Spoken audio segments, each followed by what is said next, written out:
नमस्कार बच्चों, एक बार आपका फिर से स्वागत है हमारे चैनल बघेल सर केमिस्ट्री में। और आज हम आपको अपने इस चैनल के माध्यम से 12th क्लास की केमिस्ट्री के क्वेश्चन को सॉल्व कराएंगे, जो मॉडल पेपर के तहत भी आते हैं और एग्जाम में इम्पोर्टेंट भी हैं। तो क्वेश्चन नंबर क्या है हमारा? 19 क्वेश्चन नंबर कह रहा है, संयोजकता बंध सिद्धांत के आधार पर संकुल COF6-3 की ऑक्सीकरण अवस्था, संकरण, ज्यामिति एवं चुंबकीय प्रकृति को समझाइए। तो बीबीटी सिद्धांत के अंदर हमें इस संकुल के अंदर क्या है, ये 3-4 पॉइंट हमें डिस्कस करने हैं। इसमें थ्योरेटिकल नहीं पूछा है आपको, केवल आपको शॉर्ट क्वेश्चन इसके अंदर पूछे गए हैं। तो ऐसे सवाल आपको 1.5 नंबर में दिए जाएंगे और 1.5 नंबर में सवाल को आपको शॉर्ट करके दिखाना है। तो देखिए हम आपको किस तरीके से इस क्वेश्चन को समझाते हैं। चलिए क्वेश्चन लेते हैं। हमारे पास क्वेश्चन हमने पढ़ लिया अपना, तो उसका सॉल्यूशन लेते हैं। सॉल्यूशन हमारा क्या है? 19 क्वेश्चन नंबर। कौन सा है हमारा? 19 क्वेश्चन नंबर है। तो 19 क्वेश्चन नंबर में हमारा संकुल है COF6 और पूरे कॉम्प्लेक्स पे -3 आवेश। ठीक है। अब हमारे पास क्या है, सबसे पहले उन्होंने पूछा है हमें इसके अंदर कि ऑक्सीकरण अवस्था। तो ऑक्सीकरण अवस्था निकालने के लिए क्या करेंगे हम? क्या पूछिए? ऑक्सीकरण अवस्था। तो यहाँ देखिए ऑक्सीकरण अवस्था कैसे निकालेंगे। ऑक्सीकरण अवस्था जिसकी हमें ऑक्सीकरण अवस्था निकालनी होती है उसको हम x मान लेते हैं। तो ये हमारा क्या हो गया, x प्लस इसमें ये जो है वो लिगेंड है, तो लिगेंड की संख्या कितनी है? 6। तो इसको हमने 6 कर लिया।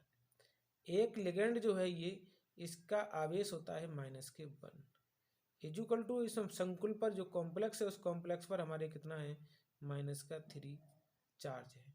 तो हमने क्या लिखा, x -6 हो गया, क्यों अंदर मल्टीपल करेंगे, इजुकल टू हमारा कितना हो गया, -3। x बराबर क्या है, इस नंबर को नंबर की तरफ ट्रांसफर कर देंगे। तो x इजुकल टू क्या हो गया, -3 + 6। तो x बराबर हमारा मान कितना बचेगा, +3। अर्थात इसकी ऑक्सीकरण अवस्था कितनी आ गई, ऑक्सीकरण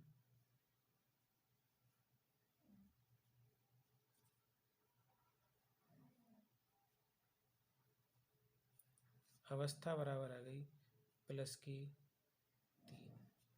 तो इस तरीके से हमारा ये जो क्वेश्चन था वो ये हमारा क्वेश्चन सॉल्व हो गया।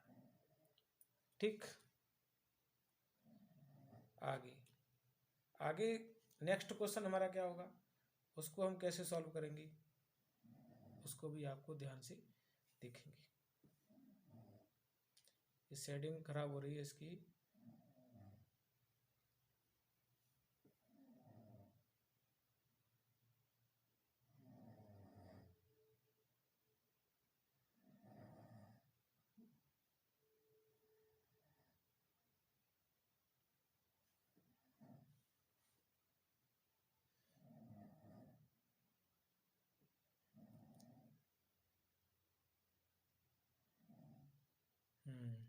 चलिए अब आया सही। ठीक है, नेक्स्ट क्या है, नेक्स्ट पूछ रहा है वो आपको ऑक्सीकरण अवस्था संकरण। अब आपको संकरण पूछ रहा है, संकरण को आपको क्या करना पड़ेगा, पूरा डिस्कस करना पड़ेगा। तो संकरण के लिए क्या है, ये हमारा है कोबाल्ट, और कोबाल्ट का परमाणु क्रमांक होता है 28, फी को 27, सॉरी कितना होता है, 27। जब इसके बाह्य कोश का हम इलेक्ट्रॉन विन्यास लिखेंगे तो क्या हो जाएगा, 3d में 7 और 4s में कितने हो जाएंगे, 2 इलेक्ट्रॉन। अभी हमने ऑक्सीकरण नंबर निकाली हो चुकी है, जबकि हमने ऑक्सीकरण नंबर इसका निकाल लिया है। तो यहाँ पर क्या बनेगा, CO +3 इक्वल टू क्या हो जाएगा, यहाँ से 2 इलेक्ट्रॉन जाएंगे, यहाँ से 1 इलेक्ट्रॉन जाएगा, तो 3D में कितने बचेंगे 6, और 4s में कितना बचेगा 0। अभी भी हमारा 4p खाली होगा और हमारे पास 4d खाली बचा होगा। ठीक, शॉर्टकट बता रहे हैं आपको। यहाँ क्या होगा आपका डी कक्षक, ये 1 2 3 5, इसमें हमारे 6 इलेक्ट्रॉन बनने हैं, तो 1 2 3 4 5, और अगला हमने 6ठा इलेक्ट्रॉन यहाँ पर दिया।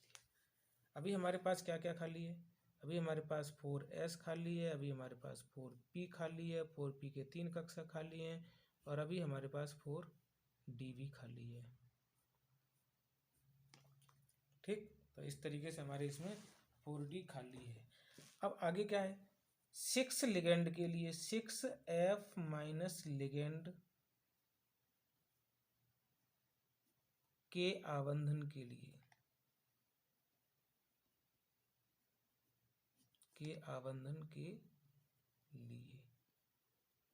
कितने कक्षक चाहिए, हमें कक्षक चाहिए 6, क्योंकि ये लिगेंड भी कैसा है, दुर्बल है। तो दुर्बल लिगेंड होने के कारण ये अंदर वाले कक्षकों का युग्मन नहीं कर पाएगा, इसलिए इसको कक्षक कहाँ से चाहिए, बाहर से। तो एक कक्षक तो ये काम आ जाएगा, 3 कक्षक ये काम आएंगे, 3 और 1 4 हो गए, और 2 कक्षक हमारे डी के काम आएंगे। तो इस तरीके से इनको हमने क्या किया, संकृत कर लिया। क्या कर लिया हमने इनको, संकृत। जब संकरण क्रिया करेंगे तो हमारे CO के जो है वो कितने कक्षक +3 के कितने कक्षक भाग लेंगे, ये तो हमारे ये रहेगा। इसके अंदर हमने दिखा दिया, लो भाई इसको भी दिखा दें, हम इसको साथ साथ रखते हैं, तो 1 2 3 5, तो यहाँ हमारा 1 2 आ गया, 3 4 5 और ये 6। ये जो कक्षक बनेंगे वो संकृत कक्षक बनेंगे। कैसे बनेंगे ये, संकृत कक्षक, 1 2 3 4 और 2 6। बस हमारा क्वेश्चन जो है वो यहीं सॉल्व हो गया। ये हमारे पास संकृत कक्षक कौन बने, sp3d2, sp3d2 संकृत कक्षक। यहाँ लिख देते हैं, अगर नहीं दिख रहा है, sp3d2 संकृत कक्षक तैयार हो गए। इनके अंदर क्या होगा, इनके अंदर 6 फ्लोराइड लिगेंड का आबंधन होगा, 6f का आबंधन। तो लगा लीजिए आबंधन, इसमें 2 इलेक्ट्रॉन ये दे दिए, f आ गया, 2 इलेक्ट्रॉन ये दे दिए, f आ गया, 2 इलेक्ट्रॉन ये दे दिए, f आ गया, 2 इलेक्ट्रॉन ये दे दिए, f आ गया, 2 इलेक्ट्रॉन ये दे दिए, f आ गया, और 2 इलेक्ट्रॉन ये दे दिए, f आ गया। तो इस तरीके से ये हमारा संकुल बन गया। और संकरण कौन सा हो गया, इसमें संकरण पूछा है आपको, संकरण बताया हमने, संकरण क्या हमारे बनेगा, sp3 और D2। तो इस तरीके से ये भी आपका क्वेश्चन तैयार हो गया। नेक्स्ट इसका क्वेश्चन क्या होगा, ठीक, यहाँ से आपका ये भी क्वेश्चन सॉल्व हो गया।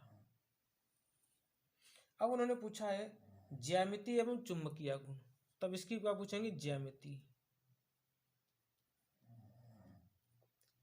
देखिए कुल कक्षक हमारे कितने हैं, 2 3 5 और 1 6। जब 6 कक्षक होते हैं तो ज्यामिति जो होती है वो अष्टफलकी होती है। ज्यामिति कैसी होगी, अष्टफलकी। कभी कभी वैसे तो यही पूछा जाएगा अष्टफलकी ज्यामिति क्या है, तो ज्यामिति आपकी अष्टफलकी होगी, और आपको कुछ पूछा नहीं जाएगा, लेकिन फिर भी मैं इसकी ज्यामिति को बना के दे देता हूँ। तो ये हमारे पास कौन सा है, CO+3। ठीक, इसको आप इस तरीके से बना लें,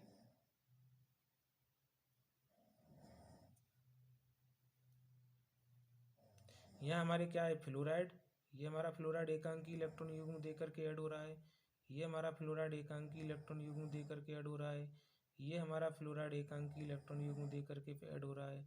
ये हमारा फ्लोराइड एकांकी इलेक्ट्रॉन युग्म देकर के जुड़ रहा है। तो इस पर भी माइनस है, इस पर भी माइनस है, इस पर भी माइनस है, इस पर भी माइनस।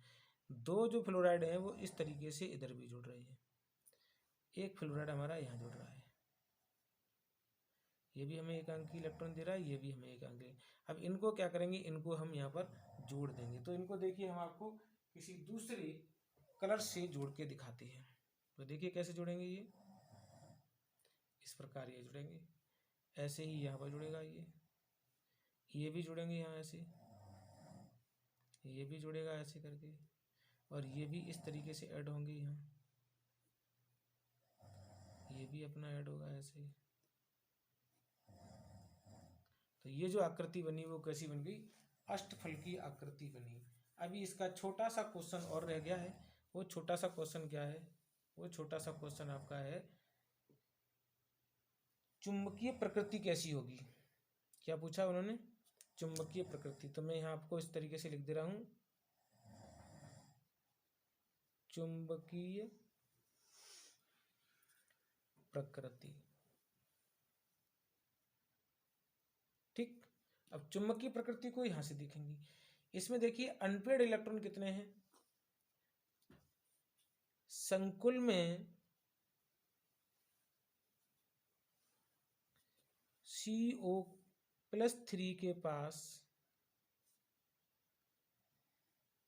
अयुग्मित इलेक्ट्रॉन होने से, अयुग्मित इलेक्ट्रॉन होने से ये है अनुचुंबकीय प्रकृति का है। कैसा है, अनुचुंबकीय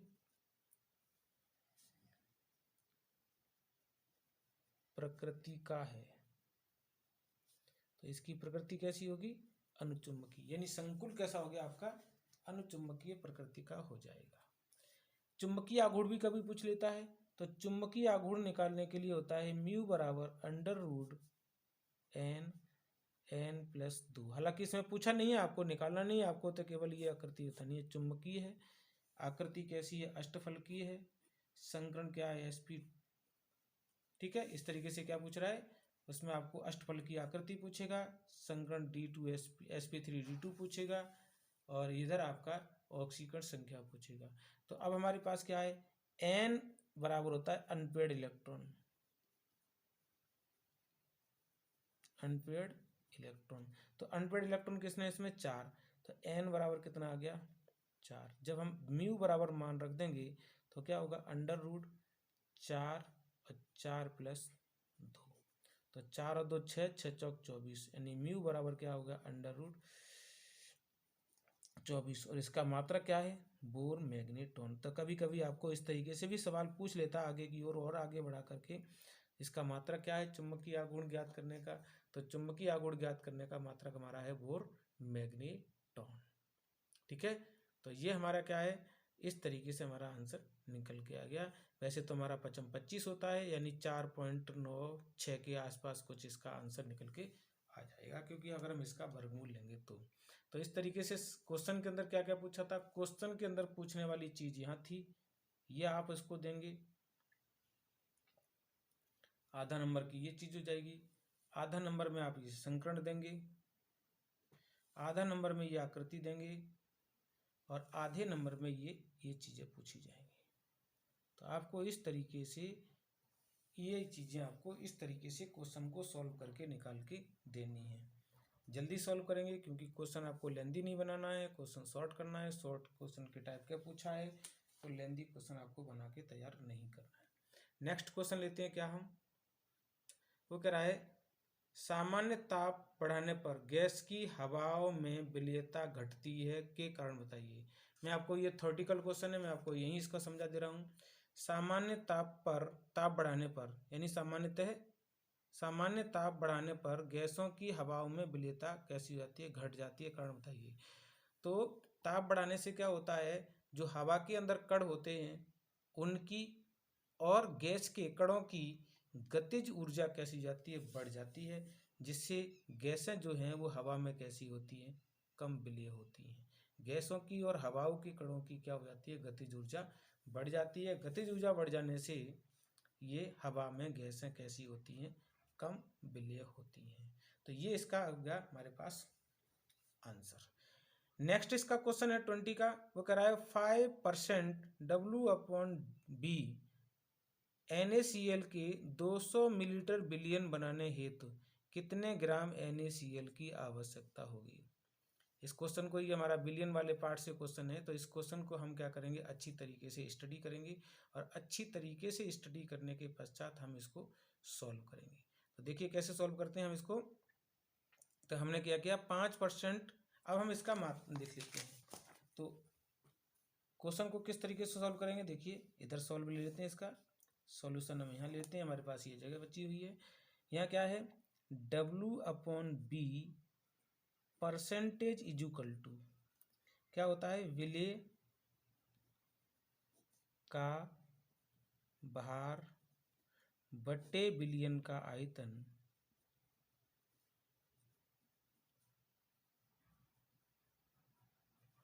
इंटू 100। तो W/B कितना दिया है उन्होंने, 5%।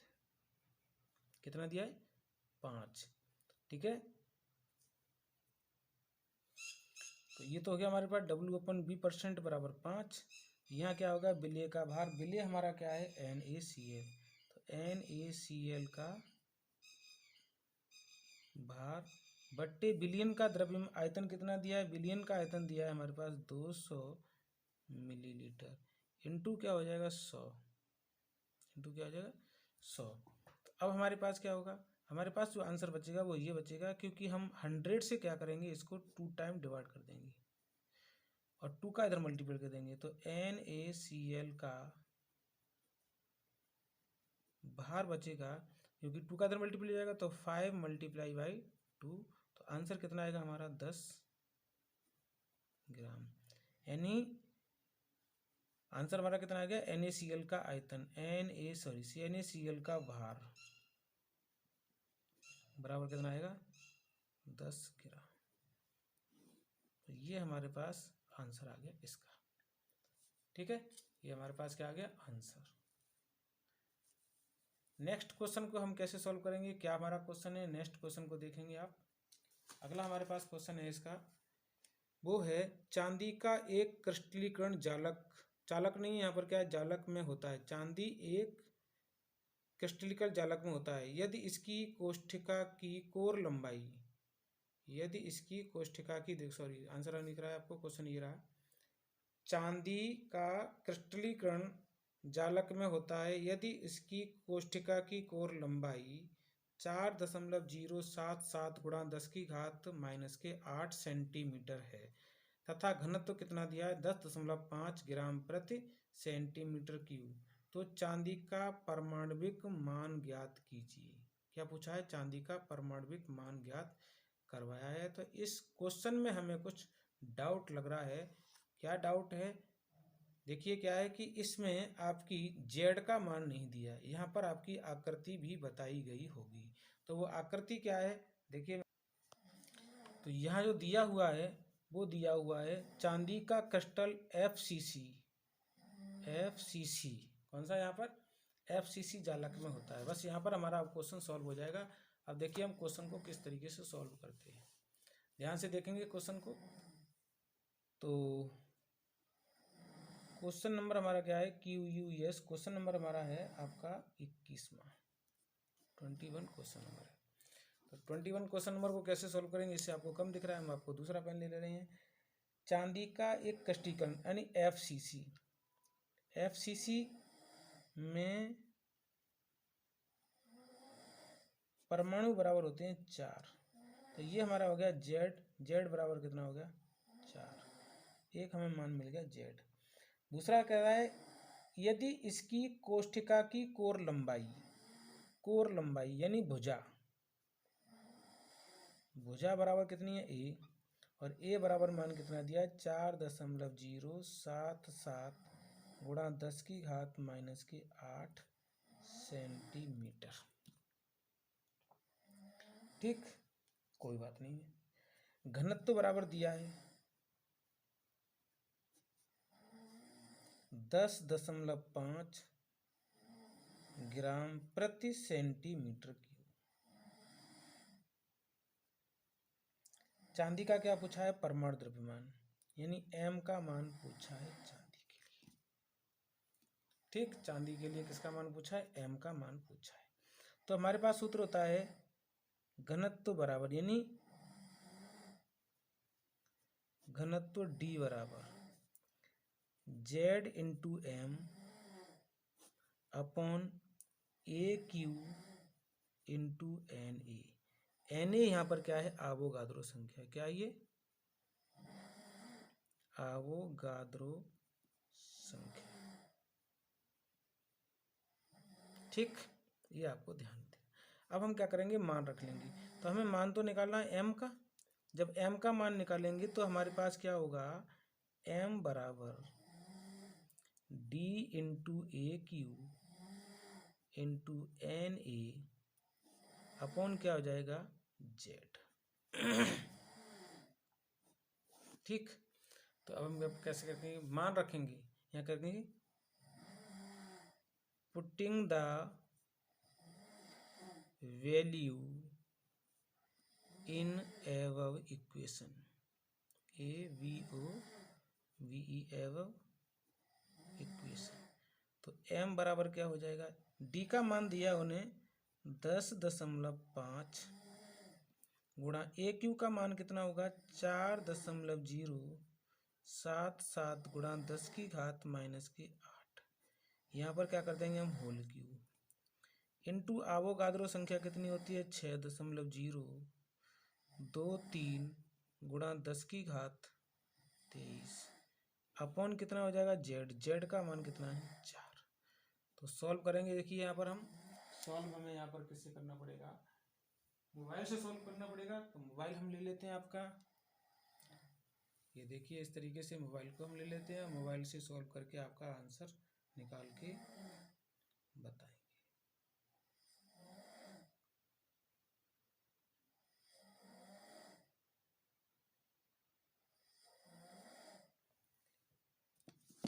देखिए हमारे पास ये कैलकुलेटर है, कैलकुलेटर में सॉल्व कर लिया है। तो हमारे पास क्या है? 10.5। आपको तो कैलकुलेशन करनी पड़ेगी। अब हम क्या कर रहे हैं? इंटू 4.077। ठीक, इसमें हम फिर करेंगे गुणा 4.077 का, ये आंसर आएगा। फिर हम इसमें करेंगे गुणा 4.077 का, ये हमारा आंसर आएगा। फिर हम इसमें गुणा कर देंगे कितने का? आवोगाद्रो संख्या का 6.023, ये आंसर आ गया। इसमें हम भाग दे देंगे कितने का? 4 का। कितना दे देंगे? 4 का। तो हमारा जो आंसर आ रहा है वो अभी फिलहाल कितना आ रहा है? 1071 इंटू 10⁻, कुछ घातांक आएंगे। घातांक कितना आएंगे हमारे?